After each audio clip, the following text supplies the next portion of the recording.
ഹേ അസ്സലാമു അലൈക്കും, എന്താണ് എല്ലാ റാത്തല്ലേ. അപ്പോൾ ഇന്ന് നമ്മൾ പോയത് കയാ കബാബ് അദാനയിൽ ഒരു റെസ്റ്റോറൻറ്റിലാണ്. എൻ്റെ മോനെ ഈ ഒരു സാധനം ഉണ്ടല്ലോ ലഹ്മാജുൻ. ഞാൻ തുർക്കിയിൽ ഇത്രയും കാലം നിന്നിട്ട് എനിക്ക് ഏറ്റവും ഇഷ്ടപ്പെട്ട ലഹ്മാജുൻ കിട്ടി എനിക്ക് ഇവിടുന്ന്. എനിക്ക് മാത്രമല്ല, എൻ്റെ കൂടെയുള്ള ആൾക്കാരെല്ലാം ഒരേ രീതിയിൽ പറഞ്ഞു അടിപൊളി സാധനമാണ്. കൂടെ ഒരു ഷെഫും ഉണ്ട്, ഓനും പറഞ്ഞു അടിപൊളി സാധനമാണ്.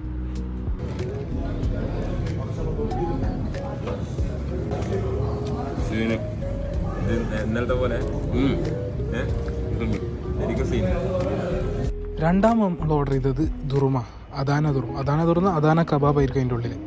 ദുറും എന്ന് പറഞ്ഞാൽ ഷവർമ എന്നാണ്.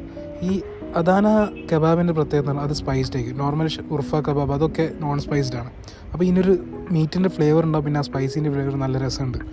മൂന്നാമത് നമ്മൾ ഓർഡർ ചെയ്ത് ഒരു നെക്കിൻ്റെയും ബാക്ക് ബോണിൻ്റെ ഇടയിലുള്ളൊരു മീറ്റ് ഉണ്ട്. അത് ഭയങ്കര ടെൻഡറും സോഫ്റ്റ് ആയിരിക്കും. പക്ഷേ ഇത് ഓവർ കുക്ക്ഡ് ആയതുകൊണ്ട് പിന്നെ ആ ഫ്ലേവർ കറക്റ്റ് കിട്ടാത്തൊരു ചെറിയൊരു പ്രശ്നം ഉണ്ടായിരുന്നു. പക്ഷേ ഓക്കെ ആയിരുന്നു. പിന്നെ പറയാണ്ട് ഇയാളെ പറ്റിയ ജംഗീസ്, ഇയാൾ നമ്മളെ നല്ല രീതിയിൽ ഹെൽപ്പ് ചെയ്തിരിക്കുക, എല്ലാ കാര്യങ്ങളും ചെയ്യാനും നല്ല സർവീസും അതിനുള്ളൂ. അപ്പോൾ ഇൻഷാ അല്ലാഹ് അടുത്തേ കാണാം.